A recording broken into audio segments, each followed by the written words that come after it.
ọ̀rọ̀ Awíkonko ń ṣayẹyẹ orí kadún. ọjọ́ bíi 50 ọdún láyé láyé àtàyè ìdẹ́ra. 50 golden years birthday. 2-in-1 celebration ni o. ọjọ́ yẹn gẹ́gẹ́ la tún máa ṣe filọ́lẹ̀ àràgbá yamuyamu iléeṣẹ́ rédíò Awíkonko FM. ayẹyẹ máa wáyé ní Adétutù event center Akíọ́lá Ìpẹ́tùmọ́dù ìpínlẹ̀ Ọ̀ṣun. lọ́jọ́ Sunday August 24 ọdún 2025. bẹ̀rẹ̀ láago 12 ọ̀sán gẹ́rẹ́gẹ́. gbogbo olókòlókò tọkùlù jankan ló ń bọ̀. táyé Kẹ́hìndé Adégbòdù ni ó kọrin lulu fún wájọ́. aṣọ àǹkárá tààmú pẹ̀lú access card ní fisa láti wọlé o. ọ̀pá mẹ́rin àti fìlà àwọn ọkùnrin 10,000 naira ni. ọ̀pá mẹ́fà àti gèlè àwọn obìnrin ní 18,000 naira. ẹ fẹ́ràn sọ́jọ́ ìbí Awíkonko nígbà yìí ní kẹ́gbẹ́.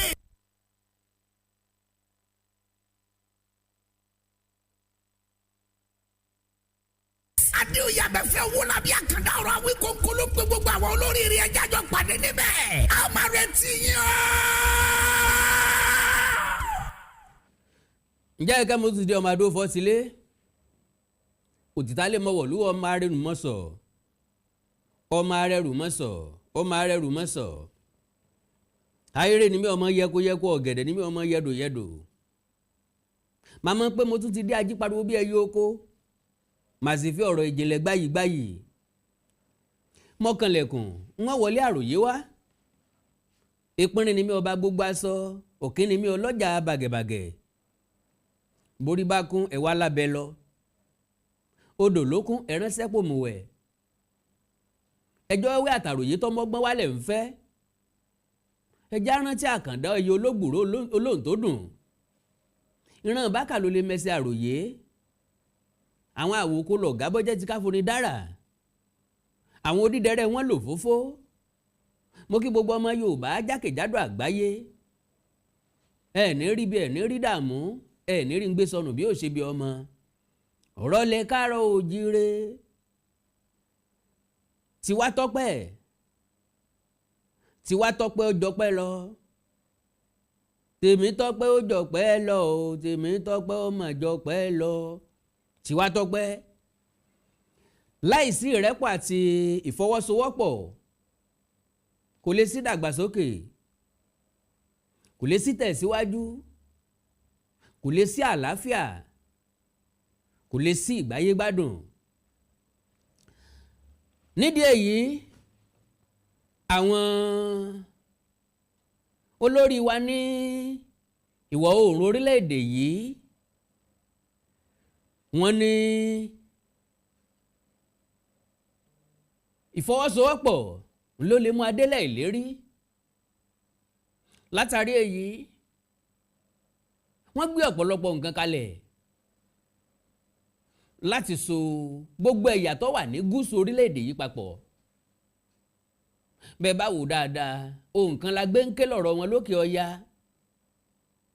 bẹ́ẹ̀ bá gbàgbé ohun kan làlùkò ń fọ̀ ń lọ́rọ̀ wọn lókè ọya òdìdẹrẹ́ ìran Yorùbá nìkan ní kétì ẹ̀ ní mẹ̀yàmẹ̀yà á ti wá ṣèyí sí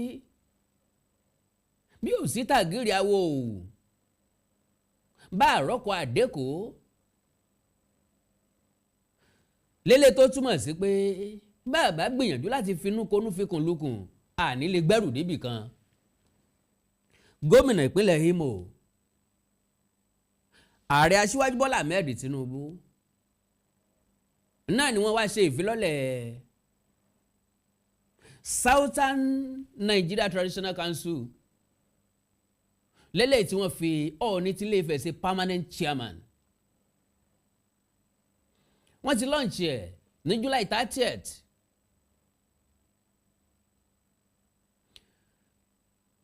2024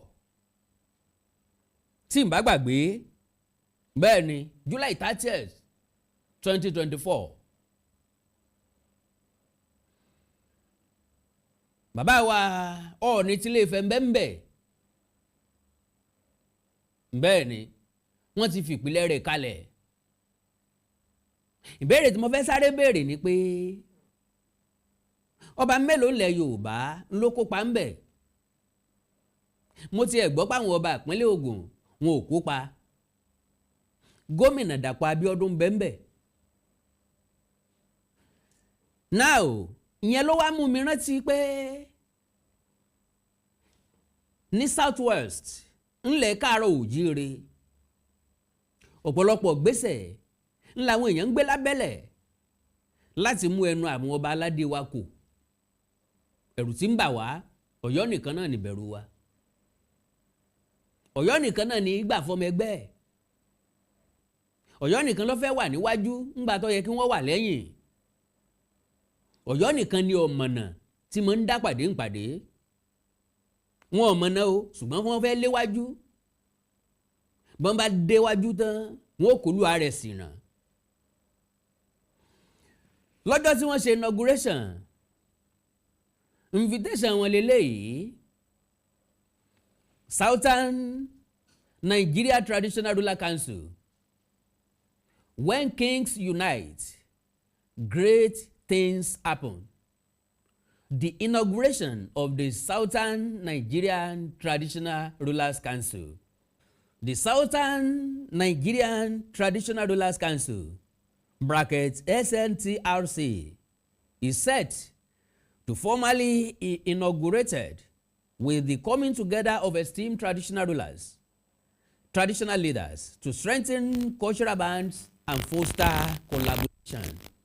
This historic event follows a pre-inauguration meeting held on May 21, 2024 in Abuja, where the Political Council reaffirmed its mission to work in synergy for the peace and good of Nigeria and to further the unity of the Southern traditional institutions.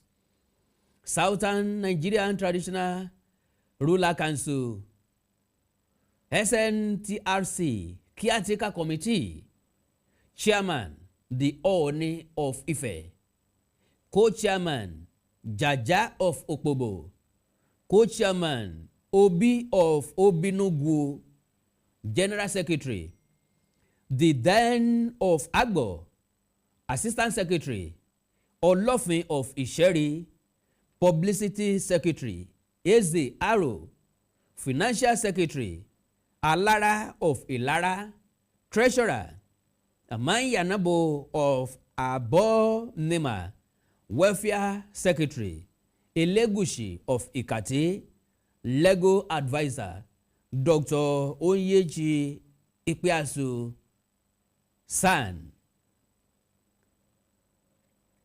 Inauguration details. Date July 30th, 2024. Venue Rockview Hotel, Okigwe Road, Roundabout,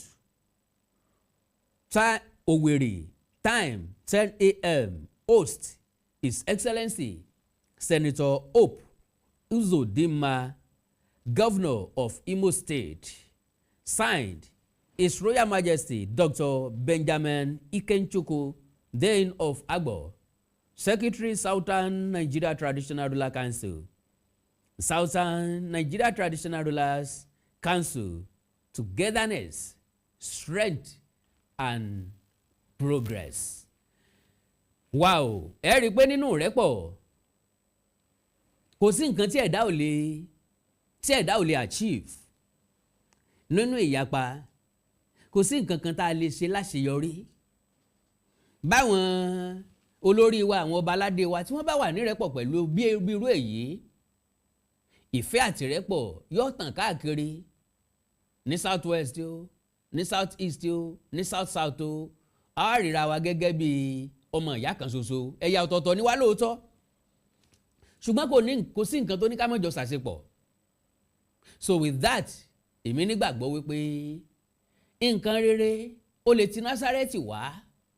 Ìbéèrè mi àkọ́kọ́ náà ni pé ǹjẹ́ gbogbo àwọn tí ó yẹ kó wà ń bẹ̀ ló wà ń bẹ̀? Kí lèrò àwọn ọba aládé ilẹ̀ Yorùbá, ilẹ̀ káàárọ̀ òjíire? Mélòó nu wọn ló dá sí? Mélòó nu wọn ló tẹ̀ lọ́ọ̀ni? Mélòó nu wọn ló ní lọ́kàn láti tẹ̀lé? Mélòó nu wọn ló ní lọ́kàn láti dá sí? Mélòó nu wọn ló ní lọ́kàn láti bá wọn ṣe? Sáwọn yẹn wá lẹ́gbẹ́ míì tí wọ́n ṣe ni? Ṣé wọ́n lọ́nà míì tí wọ́n gbégbà? Ìdí nípa kíkanjú kan ò lè dógun sẹ́ bí ọ̀bá sálátì lẹ́yìn fún. Ijó àjùmọ̀jó ní gbayì, kíkọ́ ni ijó ànìkànjó kọ́ ni lẹ́sẹ̀. Eégún tó bá ní baba àgbẹ́jọ́ ní jìjà gboro. Bóyin bá sí tóyin ń lọ, baba ta ló lè dúró doyin? bọ́ká bá síwájú tí ṣègbè tẹ̀lé kí mọ́nàmọ́ná abirùsóró àgbàdo paramọ́lẹ̀ àtòjòlá ọba àwọn afàyàfà kí wọ́n máa wọ́ rúru bọ̀ lẹ́yìn ọdẹ wo ló lórí láyà tí ó dùn dọ gbogbo mọ̀lẹ́bí ejò tí ò ní fẹ́ ìṣẹ̀ fẹ́. Together we stand, divided we fall. So pẹ̀lú eléyìí à ń pàrọwà sí gbogbo àwọn ọba ilẹ̀ káàárọ̀ oòjíire kí wọ́n jẹ́ àfọwọ́sowọ́pọ̀ kó tó di pé màá sọ̀rọ̀ táàrẹ sọ tọ́ọ̀ní sọ ẹ̀já wo fídíò àwọn nǹkan tó ṣẹlẹ̀ ńbẹ̀ níwọ̀nba. God bless you. Pro Limited ilé-iṣẹ́ tó ń talẹ̀ tó ń ta ilé wọ́n tún bá ní kọ́lé ọ̀gá ni wọ́n jẹ́ Silver Gold Farm Estate kẹ́sẹ̀ rí ọ̀rọ̀ wa Treasure Homes ara ẹ̀rí iṣẹ́ wọn ni.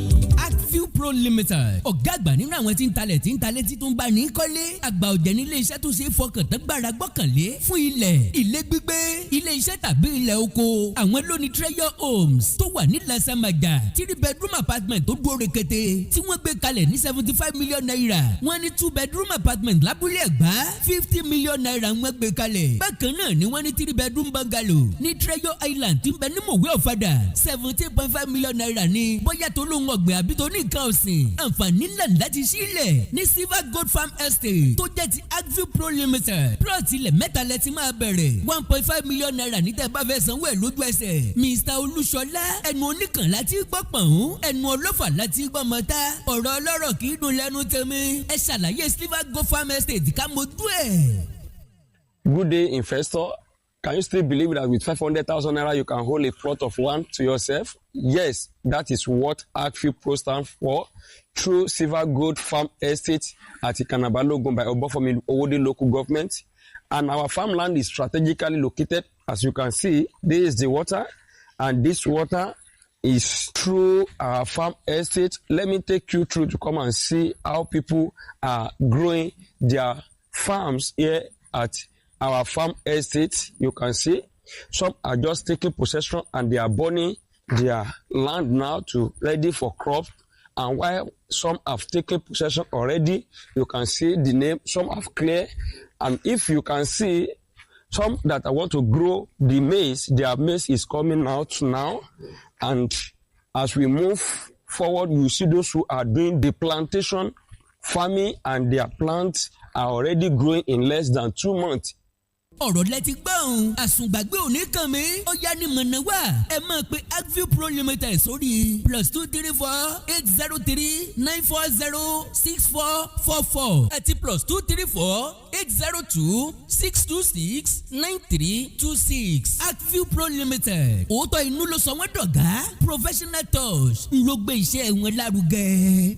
mo kí gbogbo etí tó ń gbọ́ wa nílé mo sì kí gbogbo ojú tó ń wò wá nílé pé ojú tẹ fi ń wò wá ò ní fọ́ etí tẹ sì fi ń gbọ́ wa ò ní di orúkọ tèmi ni Godwin tí gbogbo ẹ̀yin èèyàn mọ̀ sí ìyá Ìjẹ̀bú gẹ́gẹ́ bí ẹ ṣe mọ̀ ní ìṣe wa wípé ìlera yín òun ló jẹ wá lógún a tún ti dé bí a ṣe ń dé o gbogbo ẹ̀yin tí ẹ ní ìṣòro tó jẹ́ pé ọkùnrin tó dàbí obìnrin nínú ilé ọkùnrin tí ò lè ṣojúṣe pẹ̀lú ìyàwó ẹ kàn sí iléeṣẹ́ Godwin ẹ̀yin tó jẹ́ pé pépà lẹ máa kà lálálẹ́ ẹ má ka pépà mọ́ ẹ kàn sí wa a ní pákéjì oríṣiríṣi fún yín a ní 3-in-1 a ní 2-in-1 fẹ́yìn ọkùnrin tó lè jẹ́ kẹ́ tó máa jẹ́ kẹ́ ṣe bó ṣe yẹ kẹ́ ṣe bákan náà ni ìṣòro tí a ń pè ní arthritis yìí ó ń ṣọkùnrin ó ń ṣobìnrin orúnkún ríro ìbàdí ríro ọrùn ẹsẹ̀ ríro ẹlòmíì ó lè jẹ́ osteoarthritis lónìí ẹlòmíì rheumatoid arthritis ẹlòmíì ìdẹ̀rẹ̀ kò ní lè bẹ̀rẹ̀ mú nǹkan lẹ̀ ẹlòmíì ò lè bẹ̀rẹ̀ kírun ó ṣeé ṣe kó jẹ́ sciatica ni ó ṣeé ṣe kó jẹ́ lumbar spondylosis ni ẹlòmíì ìdẹ̀rẹ̀ arthritis ni tó bá ti di pé ìbàdí ń ro ẹ̀ ò lè bẹ̀rẹ̀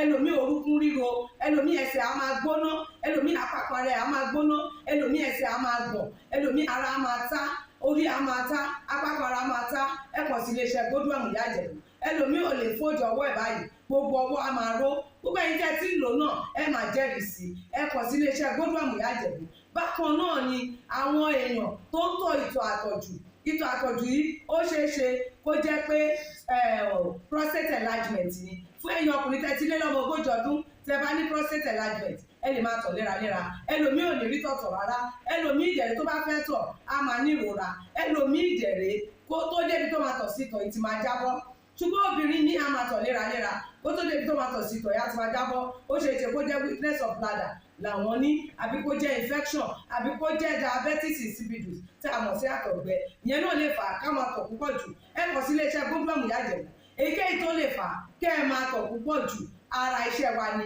lára iṣẹ́ tèmi jogún látọ̀dọ̀ bàbá mi àtọ̀jú yín gbogbo ẹ̀ ó sì padà sí àyè ẹ̀ bó ṣe tó àti bó ṣe yẹ bákan náà ni àwọn tó ní hepatitis ooru inú ẹ̀dọ̀ ni ṣùgbọ́n tí hepatitis bá ti pẹ́ lára ó lè ba ẹ̀dọ̀ jẹ́ ó lè fà á kéèyàn ní enlarged liver ó dẹ̀ lè fa oríṣiríṣi ìṣòro sí ẹ̀dọ̀ yẹn ẹlòmíì á máa ní àmì bí kínú máa dùn bí kójú máa pọ́n kítọ̀ ẹ̀ máa pọ́n ẹlòmíì dẹ̀ kò ní rámì rárá bóyá lọ ṣàyẹ̀wò wá kàn sọ fún pé ó wà positive ẹ kàn sí wa ẹlòmíì dẹ̀rẹ̀ ó lè jẹ́ liver cirrhosis lòun ní èyíkéyìí tí ẹ ó ìbàjẹ́ ẹ kàn sí iléeṣẹ́ Godwin Ìyájẹ̀bú bí mo ṣe sọ̀rọ̀ yìí tẹ́ ní prostate ó jẹ́ prostate enlargement ni ó jẹ́ prostate cancer ni ẹ kàn sí wa pẹ̀lú ògo Ọlọ́run ẹ ní rí bákan náà mọ́ mo ti sọ fún yín gbogbo ìṣòro yòówù kẹ́ni ewé àti gbòǹkan mélé tí àwọn bàbá wa ń lò láyé àtijọ́ tá a ti gbé kalẹ̀ lọ́nà ìgbàlódé tó sì ṣe bẹbẹ lágbára òun là ń lò fún ọmọdé àti àgbà ẹ kàn sí wa ẹ ní kábàámọ̀ pẹ̀ ṣe bẹ́ẹ̀ ẹ̀rọ ìbánisọ̀rọ̀ mi ni 08033034777 08033034777 ẹ bá wà lamẹ́ríkà kẹ́ ẹ wà ní Spain kẹ́ ẹ wà ní UK ibikíbi tẹ́ ẹ bá wà ó jẹ́ Canada ni ó lè jẹ́ Port Harcourt ni ó jẹ́ Abuja ni ibikíbi tẹ́ ẹ bá wà ẹ kàn sí iléeṣẹ́ Godwin Ìyájẹ̀bú ẹ bá mi sọ̀rọ̀ lórí WhatsApp ẹ lè pè mí ẹ lè fi voice note lẹ̀ ẹ lè fi message lẹ̀ lórí WhatsApp máa dá yín lóhùn bó ṣe tó àti bó ṣe yẹ gbogbo ibi tẹ́ ẹ bá wà lè gbòógì wá máa dé ẹ sì ní kábàámọ̀ pé ẹ kàn sí iléeṣẹ́ Godwin Ìyájẹ̀bú ẹlòmíì apákan ara ẹ̀ á máa kú kí ló fà tápákan ara fi ń kú ẹ kàn sí wa ẹ máa mọ̀ ẹlòmíì ọrùn àdédé máa steve ẹlòmíì àyà ló máa dùn ẹlòmíì ẹ̀gbẹ́ ló máa dùn ẹlòmíì á máa wúkọ́ ó lè wúkọ́ kókó ti wà lẹ́nu ẹ̀ tipẹ́tipẹ́ tí ò sì ní lọ ẹlòmíì ìdẹ̀rẹ̀ ó máa ní ìṣòro àti breathe in oxygen breathe out carbon dioxide àwa máa ní ìṣòro á máa ní kàtà gbogbo ìgbà kí ló ń fà ó ṣeéṣe kó jẹ́ asthma ni ó ṣeéṣe kó jẹ́ bronchitis ó lè ṣeéṣe kó jẹ́ pneumonia cough ìwọ ní tó bá ti kàn sí wa èyí tó bá jẹ́ nú ẹ̀ ló máa dìtámì irú egbògi tá a lè kẹ́ra láti lè ṣe wa ẹ ṣe mọ̀ mo ti sọ fún yín o ẹ̀rọ ìbánisọ̀rọ̀ wa 08033034777 iléeṣẹ́ Godwin last bus stop yín ni pẹ̀lú agbára Ọlọ́run remember if it is not Godwin it can never be like Godwin. I used to tell you health is something to be treasured. Ire o. Now, kábíyèsí Ọ̀ọ̀ni rèé. Wow. Nígbà tí bàbá ń kó ní ìpínlẹ̀ tí bàbá ń dé ìpínlẹ̀ Imo bọ́n ṣe wọlé lélẹ́yìí gómìnà ìpínlẹ̀ Imo nìyẹn. Well organized program, well organized. Kí ló dé tí mo fi mú fídíò yìí wá àti ọ̀rọ̀ tí mò ń sọ yìí? Because àjọ máa wò pé ọ̀rọ̀ tó ti ṣẹlẹ̀ ní 2024 tí mo ẹ̀sẹ̀ wá ń sọ ní ìsìn ó ní pé ẹ mọ̀ social media àwọn èèyàn ń gbé jáde pé ó ẹ̀sẹ̀ fẹ́ ṣẹlẹ̀ ní July yìí ni ló jẹ́ kí n máa sọ fún ọ pé kò ẹ̀sẹ̀ fẹ́ ṣẹlẹ̀ ó ti ṣẹlẹ̀ sẹ́yìn ó ti wáyé sẹ́yìn and that was 2024 July 30th. So àwọn èèyàn ẹ̀sẹ̀ ń ṣí ààrẹ nísìn bó fẹ́ wáyé ní July 30th 2025 torí ọ̀pọ̀lọpọ̀ èèyàn tí yóò rí bẹ́ẹ̀ tàbí tí wọn ò ní láǹfààní láti rí fídíò yìí tàbí tí wọn ò ní láǹfààní àti rí invitation tèmi mú jáde lẹ́ẹ̀kan yẹn so ìyẹn ló jẹ́ kí n gbìyànjú àti mú wá ìyẹn ló jẹ́ kí n jẹ́ kó jẹ́ topic of discussion ìyẹn ló jẹ́ kí n wò wípé ó nídìí ọ̀rọ̀ níwọ̀nba so bí ètò ṣe lọ ìgbà tí gómìnà sọ̀rọ̀ lélẹ́yìí tó sọ wípé kábíyèsí Ọọ̀ni tilé Ifẹ̀ ni alága ìgbìmọ̀ ọ̀hún tó gbogbo wọn náà ni wọ́n sọ̀rọ̀ kábíyèsí Ọọ̀ni sọ̀rọ̀ kí ni kábíyèsí sọ ọ̀rọ̀ wọn bẹ́ ń bí lẹ́kùnrẹ́rẹ́ gbogbo nǹkan tó ṣẹlẹ̀ ń bẹ́ ń bí ní ẹ̀kúnrẹ́rẹ́ Ààrẹ Bọ́lá Ahmed Tinubu wọn ní aṣojú ń bẹ̀. Now àpilẹ̀kọ bẹ̀rẹ̀ o. President Bola Ahmed Tinubu, Governor Hope Uzodinma of Imo State, and Governor Dapo Abiodun of Ogun State have called on the traditional rulers from the southern part of Nigeria to unite in the interest of their area in particular and the country in general. The trio spoke Tuesday at the Rockview Hotel in Owerri during the formal inauguration of the Southern Nigeria Traditional Rulers Council, where President Tinubu was the special guest of honor, represented by the Secretary to the Government of Federation, Senator George Akume. President Tinubu noted that, and I quote, "Nigeria will never go down with the support of traditional rulers. With the collective support of Southern and Northern traditional rulers, Nigeria will never go down because Nigeria is a great nation, a rich country that is naturally gifted and endowed." The president, who sent his best wishes to the leadership and membership of the Southern Nigeria Traditional Council, expressed government willingness to support the inauguration and its expected gains. He expressed profound respect for the monarchs as custodians of culture and tradition in the country and an unavoidable force that can be relied upon for the pursuit of peace and unity of the nation, noting that no nation can do without your advice and guidance. President Bola Tinubu commended the effort of Governor Uzodinma in coordinating the traditional rulers and said, and I quote, "With unity, there is nothing Nigeria cannot achieve because Nigeria is a rich country." While pledging the support of government to the council, the president informed the monarchs that government will not succumb to blackmail and urged them to appeal to the parents in their domain to restrain their children from the planned nationwide protest, and he described as senseless. In his remarks, Governor Uzodinma, as the host, said that the constitution of the council is a journey that started in 2013, aimed at forming synergy that will foster common ideas like their counterparts from the north. He said the synergy was most needed now that the country is in search of peace, unity, and inclusiveness. Explaining the Southern Nigeria Traditional Rulers Council will be used, and I quote, "to rally, support, and promote our culture and traditional heritage." Governor Uzodinma expressed a sense of fulfillment that the inauguration will close the deep difference in the Niger, or better still, helping the much talk about exchange of hands across the Niger, while congratulating all those who are involved in the initiative. The governor emphasized that it will be for the peace of the country, and I quote, "It will enhance the unity of the Southern and Northern traditional rulers to speak with one voice and close the gap always noticed in culture, tradition, and ethnic suspicion." Governor Uzodinma reminded the monarchs that as the fathers of the nation, they must preach peace, work peace, and practice peace in their areas, as well as maintain harmonious relationship between the South and the North. He reminded them that they already have a constitutional role assigned to them by God to play in Nigeria, and that as a first point of call in the adjudication of matters in their domain, it makes them powerful. Hence, they should also play their role with fear of God. Governor Uzodinma urged them to speak with one voice on issues of nation building, shun partisan politics, as doing so will erode their credibility. He regretted that the involvement of traditional rulers in partisan politics often leads to government taking drastic measures against the traditional institutions. Continuing, he enjoined them to team up with the government of the day to bring peace, unity, growth, and development to their communities, states, and nation at large.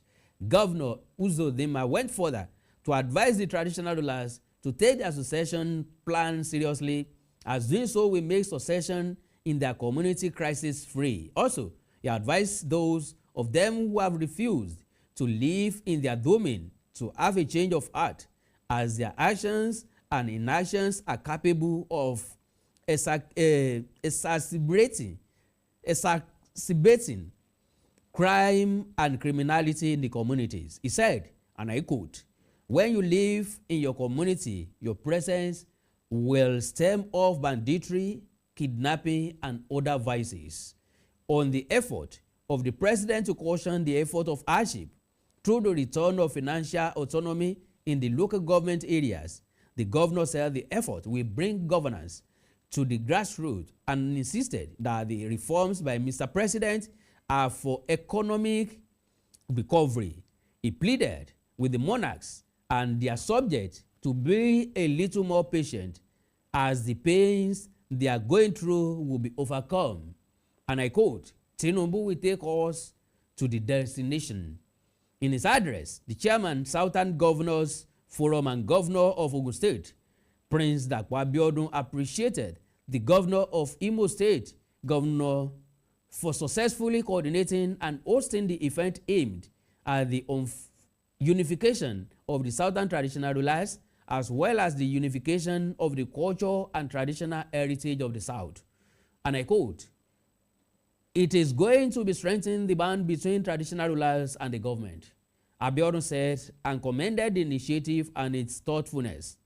He described it as a viable platform through which the traditional rulers can perform their advisory role to government, enhance community engagement, and pave the way for a peaceful Nigeria. His words, and I quote, "They can help prevent commotion by enhancing harmony, as they will close the gap between the government and governed." He promised on behalf of the Southern governors to support the traditional rulers to mobilize their community towards growth and development, and reminded them to stay away from politics.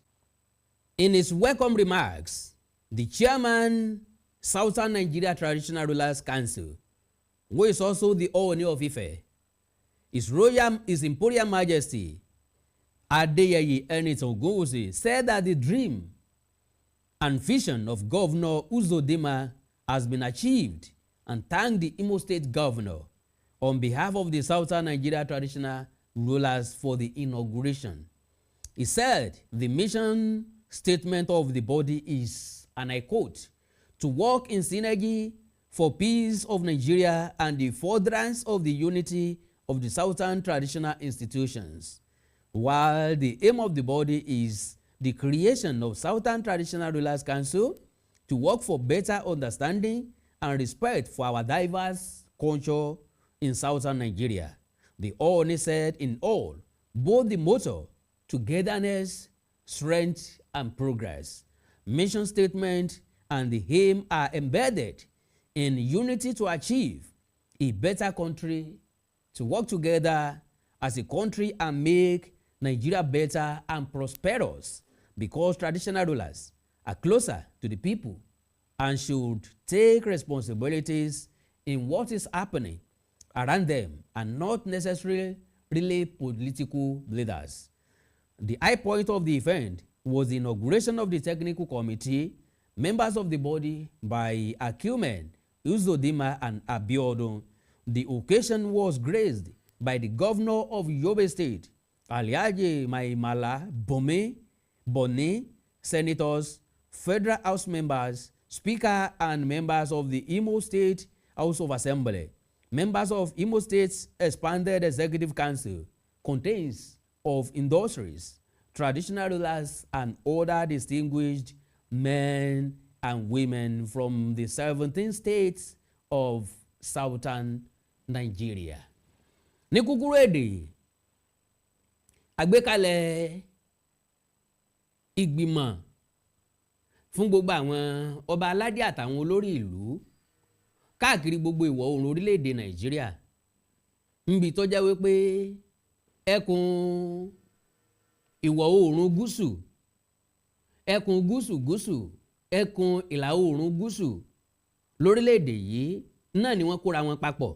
Ǹgbọ́ jẹ́ pé àwọn tó wà lókè ọya wọ́n sọra wọn sí ẹyọ kan, kò sí north east, kò sí north central, kò sí north south, kò sí north west, gbogbo wọn dẹyọ kan ni ìgbìmọ̀ eléyìí náà fi wáyé. Bó ṣe wá wáyé yìí, tí Ọlọ́run bá fẹ́ ràn wá lọ́wọ́ kí gbogbo àwọn ọba aládé wa kí wọ́n parapọ̀ sójú kan bẹ́ẹ̀.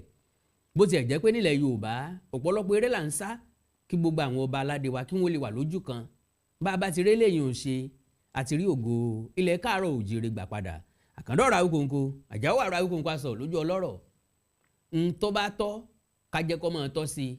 Eléyìí tó bá fẹ́ gbọ́n ká gbìyànjú láti mú tọ́. Tó gbé mi wá nìyẹn o. Lélẹ̀ tó túmọ̀ sí wípé àwọn èèyàn tó ń gbé káàkiri wípé ẹ̀sẹ̀ fẹ́ wáyé ni mo ní kí n wá já ń tán. Ó ti wáyé tẹ́lẹ̀ látọdún tó lọ. Kábomirin ńlókù kó lè dàgbà jù bẹ́ẹ̀ lọ. Ẹ má gbàgbé ayẹyẹ ọjọ́ ìbí. Ẹni mi ò lè ṣe kí n má sọ ń parẹ́. Àtòkèrè lólójú jèjì tí mẹ́kún sọ ni. Ayẹyẹ ọjọ́ ìbí méjì nínú ọ̀kan ni. Àṣà ayẹyẹ ọjọ́ ìbí á dẹ̀ sí ìkówójọ oní mílíọ̀nù lórí mílíọ̀nù fún ti iléeṣẹ́ rédíò tuntun tá ń gbìyànjú tá ń bẹ lọ́hùn kálórí ọ̀fẹ́ àti dálẹ̀ Awíkonko FM. Bẹ́ẹ̀ bá wà nínú àwọn tọ́lọ̀ wọn ràn sí wa láti ràn wá lọ́wọ́ láti kún wa lọ́wọ́ torí pákí kanjú kan ò lè dógun sẹ́. Mo nílò ìrànlọ́wọ́ ọ̀pọ̀lọpọ̀ èèyàn lórí ti rédíò yẹn. Bẹ́ẹ̀ bá fẹ́ kàn sí mi tọ́lọ̀ ń ràn yín sí mi ẹ já sọ̀rọ̀ lórí WhatsApp. Bẹ́ẹ̀ bá fẹ́ raṣọ birthday ọ̀pá mẹ́rin fọ́kùnrin àti fìlà 10,000 naira, ọ̀pá mẹ́rin fóbìnrin àti gèlè 15,000 naira, ọ̀pá mẹ́fà fóbìnrin àti gèlè 18,000 naira. Ẹ lè polówó nínú prógráàmù wa, ẹ lè kí mi sínú prógráàmù wa. Tẹ́ bá fẹ́ full page 200,000 naira ni, half page 100,000 naira, quarter page ní 50,000 naira. Àánú Olódùmarè ò ní fẹ̀yìn náà sílẹ̀ o. Ọ̀pọ̀ lẹ́sù fi yagi lóko ọ̀pọ̀ gírí ẹsẹ̀ ní yẹ̀nà. Ẹ jẹ́ aṣọwọ́pọ̀ pẹ̀lú ọmọdékùnrin yìí. Ẹ jẹ́ akun lọ́wọ́, ẹ jẹ́ agbé lárugẹ kó lè bá àgbẹ̀rù dókè. Àṣeyọrí ẹnìkan, àṣeyọrí ọ̀pọ̀ èèyàn ni o. Ẹ ní níjàkulẹ̀ lágbára Ọlọ́run. Ẹ já sọ̀rọ̀ lórí WhatsApp láti gbà ká nọ́mbà tẹ́ bá ń fi sí èyíkéyìí tẹ́ bá fẹ́ nú ẹ̀ +234 904 851 9362 +234 904 851 9362. Ẹ like follow page mi lórí Facebook Awíkonko TV, Awíkonko TV àti Awíkonko TV official. Ẹ subscribe sí YouTube channel mi Awíkonko TV. Ẹ ní nǹkan pàtàkì tẹ́ ẹ fẹ́ kájọ sọ ẹ já sọ lórí WhatsApp +234 904 851 9362 +234 904 851 9362. Èdè àti àṣà ilẹ̀ káàárọ̀ òjìrì òní wọmi, orílẹ̀-èdè ilẹ̀ káàárọ̀ òjìrì òní dàrú, ìlú ẹnìkọ̀ọ̀kan wa yóò tòrò mẹ́nẹ́mẹ́nẹ́ bí omi àfòwúrọ̀ pọ̀n àjùwà ṣe o. Adéoyè Abẹ́fẹ́ owó la fi akọ̀dá ọ̀rọ̀ Awíkonko ayẹyẹ àádọ́ta ọdún ọjọ́ ìbí rẹ̀ o. Ó tún máa ṣe fílọ́lẹ̀ rédíò rẹ̀ Awíkonko FM gbogbo àgbáyé ló ń bá ẹyọ òkú oríire. Òkìkí rẹ̀ ti ń kàn káàkiri àgbáyé lórí íńtánẹ́ẹ̀tì ẹ̀rọ ayélujára. Wípé Adéoyè Abẹ́fẹ́ owó la bí àkàndá ọ̀rọ̀ Awíkonko ń ṣayẹyẹ orí kadún. Ọjọ́ bíi àádọ́ta ọdún láyé láyé àtàyè dẹ́ra. 50 golden years birthday. 2-in-1 celebration ni o. Ọjọ́ yẹn gẹ́gẹ́ la tún máa ṣe filọ́lẹ̀ àràgbá yamuyamu iléeṣẹ́ rédíò Awíkonko FM. Ayẹyẹ máa wáyé ní Adétutù event center Akíọ́lá Ìpẹ́tùmọ́dù ìpínlẹ̀ Ọ̀ṣun. Lọ́jọ́ Sunday August 24 ọdún 2025. Bẹ̀rẹ̀ láago 12 ọ̀sán gẹ́rẹ́gẹ́. Gbogbo olókòlókò ọ̀tọ̀kùlú jankan ló ń bọ̀. Táyé Kẹ́hìndé Adégbòdù ni ó kọrin lulu fún wájọ́. Aṣọ àǹkárá tààmú pẹ̀lú access card ní fisa láti wọlé o. Ọ̀pá mẹ́rin àti fìlà àwọn ọkùnrin 10,000 naira ni. Ọ̀pá mẹ́fà àti gèlè àwọn obìnrin ní 18,000 naira. Ẹ fẹ́ràn sọ́jọ́ ìbí Awíkonko nígbà yìí ní kẹ́gbẹ́.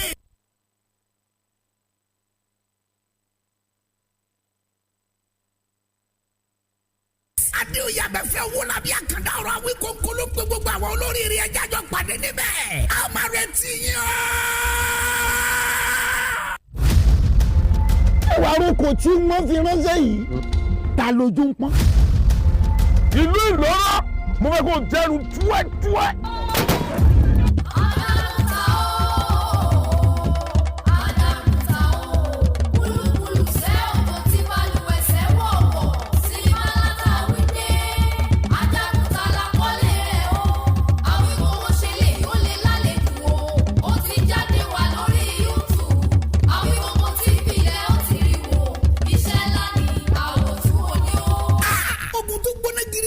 Ogun tí ò rí bí iyán tí ò rí bí àmàlà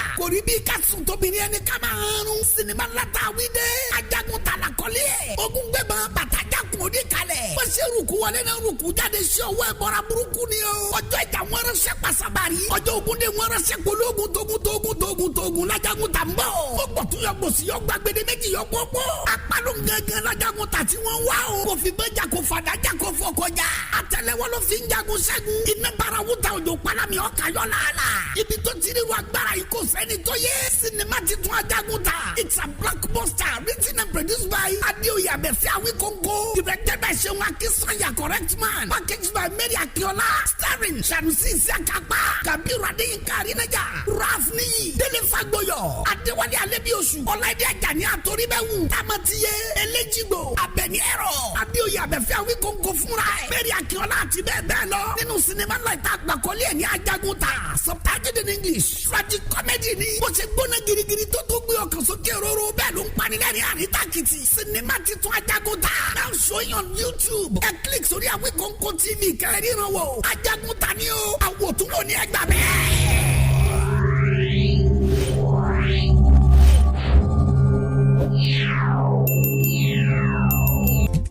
Awíkóńkó Development Fans Club ilé aláyọ̀ ilé wa. Awíkóńkó Development Fans Club ilé aláyọ̀ ilé wa.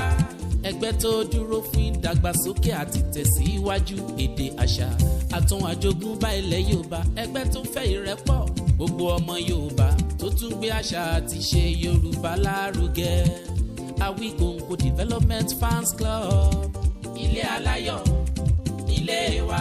Awíkóńkó Development Fans Club Worldwide ẹgbẹ́ tí kò rọ̀gbọ̀kú lé ìjọba, ẹgbẹ́ tó dúró fún ìdàgbàsókè àti ìtẹ̀síwájú èdè àṣà àtún àjogúnbá ilẹ̀ Yorùbá pẹ̀lú àtìlẹ́yìn gbajúgbajà pèdèpèdè ní àkàndá ọ̀rọ̀. Awíkóńkó ẹgbẹ́ tó ń fẹ́ ìrẹ́pọ̀ gbogbo ọmọ Yorùbá, ẹgbẹ́ tó ń gbé àṣà àti ṣe Yorùbá lárugẹ, ẹgbẹ́ tó dúró láti ṣàtìlẹ́yìn tó gbọngbọ́n fún àkàndá ọ̀rọ̀ Awíkóńkó àti àwọn ètò rẹ̀ káàkiri àgbáyé. àǹfààní wà láti darapọ̀ mọ́ wa. ẹ bá wa sọ̀rọ̀ lórí WhatsApp nìkan, ẹ lè pè wá, ẹ lè send text message tàbí voice note pẹ̀lú àwọn nọ́mbà wọ̀nyí +234 8053 270136 tàbí ààrẹ ẹgbẹ́ Adéolú Adékọ́lá lórí +170 48912729. Awíkóńkó Development Fans Club Worldwide ilé aláyọ̀ nílé wa.